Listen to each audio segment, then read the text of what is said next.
Hello అండి అందరికీ. అందరూ ఎలా ఉన్నారు? బాగున్నారా? ఎప్పుడు చికెన్ ఒకలాగే కర్రీ చేసి ఉంటారు. ఈ విధంగా అయితే ట్రై చేసి ఉండరు అనుకుంటున్నాను. ఇదైతే చాలా ఈజీ అండి. ఆనియన్స్ కానీ పచ్చిమిర్చి కానీ వేటితో పని ఉండదండి. ఓన్లీ చికెన్ తెచ్చుకుని శుభ్రంగా కడుక్కుని ఉప్పు కారాలు స్పైసెస్ ఉంటే చాలండి. ఎలా చేసేయాలో చూసేద్దాం వచ్చేయండి. ఫస్ట్ అయితే ఒక మందపాటి గిన్నె పెట్టేసుకుని దాంట్లో 2 టేబుల్ స్పూన్స్ ఆయిల్ వేసుకోండి. ఆయిల్ బాగా కాగాక మనం తెచ్చుకున్న చికెన్ని బాగా వాష్ చేసుకుని దాంట్లో వేసుకోండి. వేసుకున్న తర్వాత బాగా గట్టితో తిప్పాలండి. బాగా తిప్పిన తర్వాత సిమ్లో పెట్టేసి అలాగే కొంచెం అల్లం వెల్లుల్లిపాయ పేస్ట్ వేసుకోండి ఒక స్పూన్. ఎందుకంటే దాంట్లో ఉన్న నీసు వాసన అన్నది రాదండి. నీసు వాసన పోతుందండి చికెన్లోని.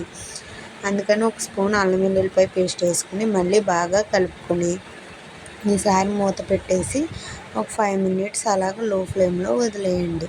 ఈలోపు మీకు ఒక చిన్న పులుపు కథ వేస్తాను విప్పండి. ఆకు వేసి అన్నం పెడతారు, ఆకు తీసేసి భోంచేస్తారు. ఏంటండి అది? చెప్పండి, కామెంట్ సెక్షన్లో కామెంట్ చేయండి మీకు కానీ ఆన్సర్ తెలిస్తే. ఈలోపు మన చికెన్ కూడా చాలా బాగా మగ్గుతుందండి. ఇది బాయిలర్ చికెన్ కాదండి, ఇది పారం మాసం అంటారు కదా, పారం మాసం అంటారు కదా, అదే లేయర్ కోడి సంథింగ్, లేయర్ కోడి అంటారండి. బాయిలర్ మాసం అయితే ఒక 30 మినిట్స్ 40 మినిట్స్లో ఉడికిపోతుంది కదండి. కానండి ఇది మాత్రం కొంచెం టైం పడుతుందండి. కానీ టైం పట్టినా కానీ టేస్ట్ మాత్రం అదిరిపోతుందండి. సూపర్ అంటే సూపర్ ఉంటుందండి టేస్ట్. బాయిలర్ చికెన్ కానీ టేస్ట్ చాలా బాగుంటుందండి.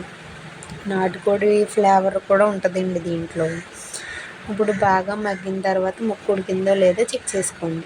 ఒకవేళ ఉడకలేదు అనిపిస్తే ఒక అర గ్లాస్ వాటర్ వేసుకుని మళ్ళీ సిమ్లో పెట్టి బాగా మగ్గనివ్వండి.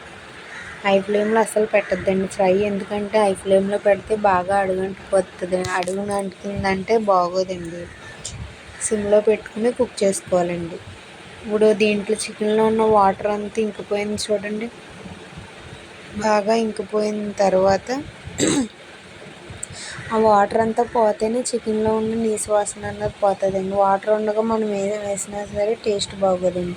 వాటర్ అంతా ఇంకిపోయిన తర్వాత నూనె పైకి తేలుతుందండి. పైకి తేలాక మీకు టేస్ట్కి సరిపడా సాల్ట్, కారం వేసుకోండి.